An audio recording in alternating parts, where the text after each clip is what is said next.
Baik, kita lanjutkan pelajaran kita. Masih bab tentang menjaga sunnah dan adabnya. Hadis yang ke-11. Ikutin semuanya. An Abi Sa'idin Abdillahi ibni Mughaffal radhiyallahu ta'ala anhu qala naha Rasulullah sallallahu alaihi wasallam anil khadfi wa qala innahu la yaqtulu as-sayda wala yanka'u al-aduwa wa innahu yafqa'u al-aina wa yaksiru as-sinna mutafaqun alaih wa fi riwayatin inna qariban libni Mughaffal khadafa fanahahu wa qala inna Rasulallahi sallallahu alaihi wasallam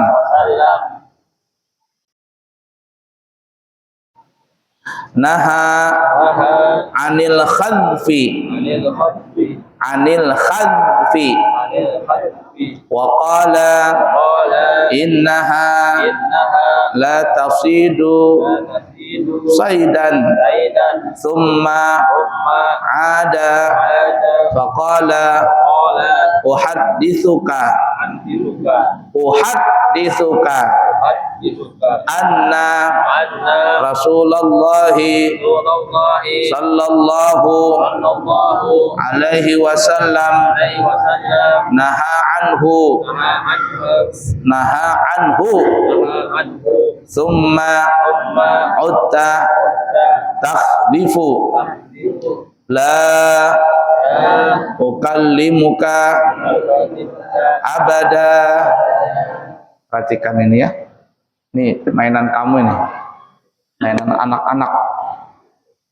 Dari Abu Sa'id Abdullah bin Mughaffal radhiyallahu ta'ala anhu, dia berkata Rasulullah sallallahu alaihi wasallam melarang untuk bermain ketapel. Tahu ketapel?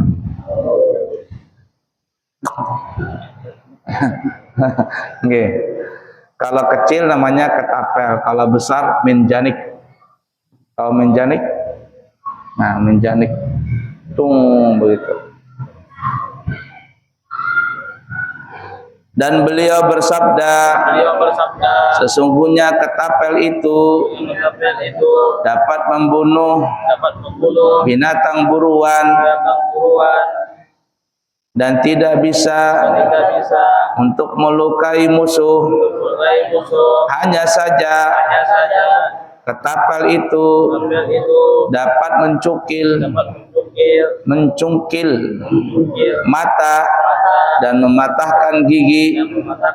Hadis riwayat Bukhari Muslim.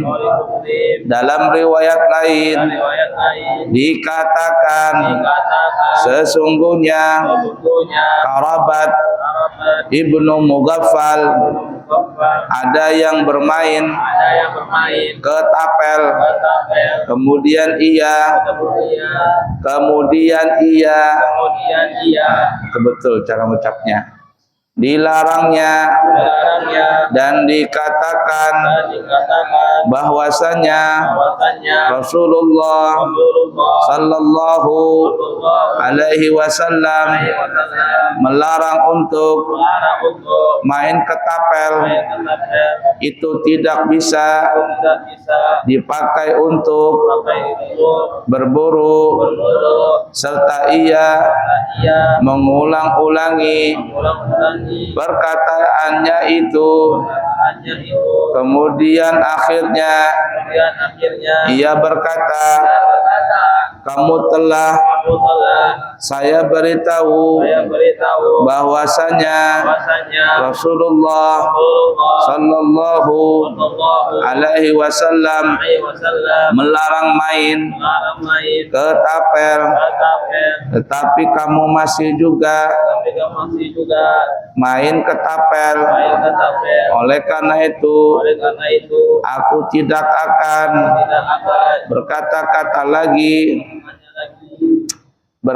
lagi dengan kamu selama-lamanya. Nah, mucil ya, enggak dilarang tapi jadi ada itu keluarganya Mughaffal ini mucil ya, sudah dilarang masih aja main ketapel ya, enggak. Jadi bukan hanya orang sekarang, ada sahabat juga mucil ya, sahabat yang mucil ada juga. Jadi Nabi ini melarang main ketapel ya. Ada ketapel, ada ini apa namanya, menjanik. Waktu Nabi Ibrahim alaihi salatu wassalam mau dibakar oleh Namrud, maka Namrud pun menyuruh seluruh penduduk kota untuk mengumpulkan kayu bakar. Yang membawa siapa kayu bakarnya? Keledai. Makanya keledai itu dikutuk karena dia membantu membawakan kayu bakar untuk membakar Nabi Ibrahim. Dalam kisah Israiliyat itu 1 bulan lamanya masyarakat mengumpulkan kayu bakar itu. Kalau nggak mau ngumpul dipukul sama Namrud. Jadi dipaksa begitu. Jadi masyarakat yang tidak mau akan disiksa oleh Namrud.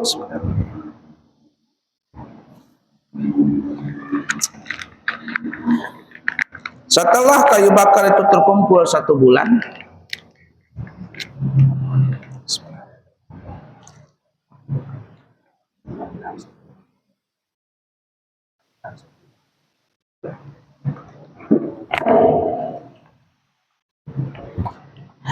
maka Nabi Ibrahim siap untuk dibakar. Nah, siap mau dibakar. Namrud ini bungul juga. Mana bungul? Kalau orang hendak membakar itu kan kalau apinya kecil, bisa aja menyalakan api dulu.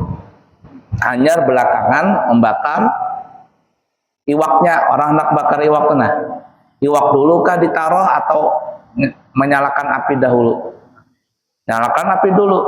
Nah, nyalakan api, sudah jadi baranya, hanyar, iwaknya ditaruh di dalam, iwaknya taruh di atas pembakaran. Nah, Namrud ini bungul. Bagaimana? Jadi kayu bakar nang sebulan itu kan kayak gunung nih. Oh, gunung. Dinyalakannya berdahulu, nyalakan jam Namrud. Nyalakannya kayu bakar tadi. Gunung api. Nang kayak raksasa. Akhirnya apa? Si Namrud ini kada bisa mendekati api, sedangkan Nabi Ibrahim ini belum ditaruh di dalam api tadi. Bingung dah Namrud. Gimana ini caranya? Hendak dilemparkan ke api. Nabi Ibrahim ini kada kawa karena kalau mendekat panas api tadi. Gimana caranya? Datanglah si iblis. Datanglah iblis. Lalu iblis mengajari mengulah ketapel itu. Mengulah ketapel. Nah, ketapel itu asal muasalnya iblis mengulah. Ya. Dia ada minjanik, ada ketapel. Kalau ketapel itu ya ini yang ketapel nang 2 biji ini nah. Tak begitu. Nah, sampai sekarang itu tempatnya ada di daerah mana? Daerah Turki atau daerah mana itu? Ada 2 tiang kayak gini ganalnya. Nah, mungkin lebih ganal lagi, tinggi di atas gunung dia.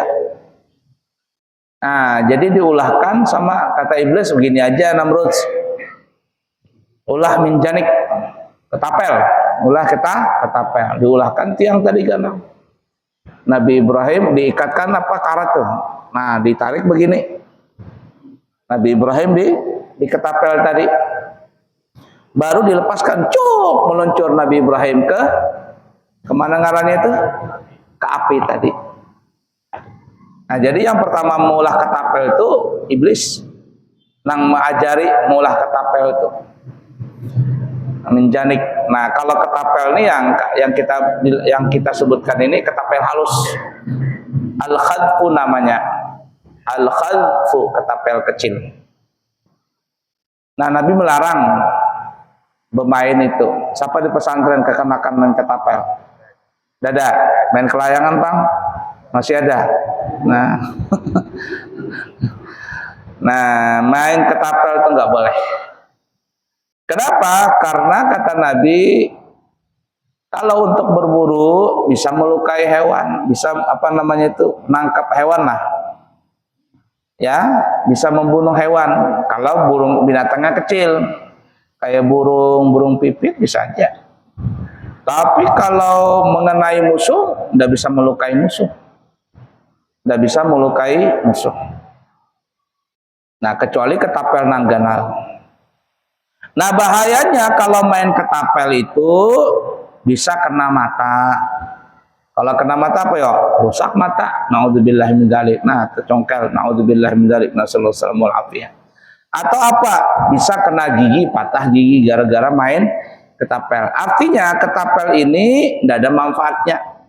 Kalau bermain ketapel itu nggak ada manfaatnya. Makruh. Kalau sampai melukai orang, hukumnya haram. Tapi kalau dalam sesuatu yang mendesak, perang umpama, boleh aja main ketapel. Pakai senjata ketapel, tidak ada lagi. Nah, biasanya kalau orang demo-demo itu untuk memancing suasana, memancing keributan, pakai ketapel dia. Isinya apa? Nah, ini pelurunya apa? Kelereng. Tahu kelereng? Nah, kelereng. Itu pelurunya. Dihantamkan ke lawannya, ribut, ada yang main ketapel, ada yang melempar kelereng tuh. Nah, itu di Jakarta Jarubuhannya main itu ketapel. Jadi ketapel ini dilarang, main ketapel dilarang. Nah, tapi kalau seandainya perang, tidak ada senjata, ya boleh pakai ketapel itu, pakai ketapel. Ketika Nabi Allah Daud melawan Talut, ya, Talut itu kan raja raksasa ini. Talut ini ada yang mengatakan Talut itu bukan raja, ada yang mengatakan dia apa namanya itu, apa bahasa kitanya itu, bukan bodyguard, orang ganda, orang berkelahi itu apa namanya, bodyguard apa istilahnya itu, ya pokoknya itulah, ya. Bahar itu kalau sebelum perang menyerbu nih ya, berketemu bahantupan musuh, bahantupan lawan ini, sebelum bahantupan ini itu ada dulu perang tanding, satu lawan satu. Nah, itu begitu caranya di Bahari. Nah, satu kalah, nanti mana lagi jagoannya mana, dari sana mana jagoannya, keluarkan. Dari sini siapa jagoannya, keluarkan. Berkelahi dulu, tungtang sampai mati. Orang Bahari perang begitu. Nah, kalau siapa yang lawannya mati, nah ini yang menang ini, pasukannya ini akan sudah semangat. Oh, berarti ini kalau itu aja mati, berarti kita ini bisa pacangan menang melawan pasukan itu. Itu Bahari perang begitu. Kalau zaman sekarang kan ada, tinggal memencet tombol, cing, dum, meledak Israel. Nggak perlu bubuhan Iran datang sampai ke Israel situ cukup aja, terbang rudal nyung di atas pesawat di atas langit. Nah, kalau dulu kada berhadap-hadapan. Jadi Nabi Daud itu melawan si Talut ini. Talut itu badannya raksasa besar gitu. Gimana ngelawan? Ada yang berani? Nabi Daud maju. Nabi Daud belum jadi raja lagi. Lalu dia pakai ini kayak ketapel juga, tapi bukan ketapel begini, main yang putar gini lah. Ada kayak tali begitu di atasnya, di ujungnya ini kayak ada tempat batu.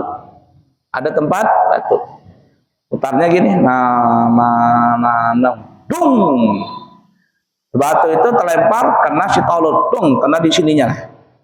Dung, roboh si Talut tadi, tupak jatuh. Orangnya genal awaknya. Raksasa lah bahasa, jatuh dia kalah, langsung mati. Akhirnya pasukan Nabi Daud dengan Jalut ini bisa mengalahkan pasukan Talut tadi. Nah, itu. Jadi intinya dalam hadis ini kita kembali, kalau tidak ada manfaatnya, cuma bermain-main, hukumnya makruh main ketapel karena berbahaya. Tapi kalau dalam kondisi perang boleh-boleh saja.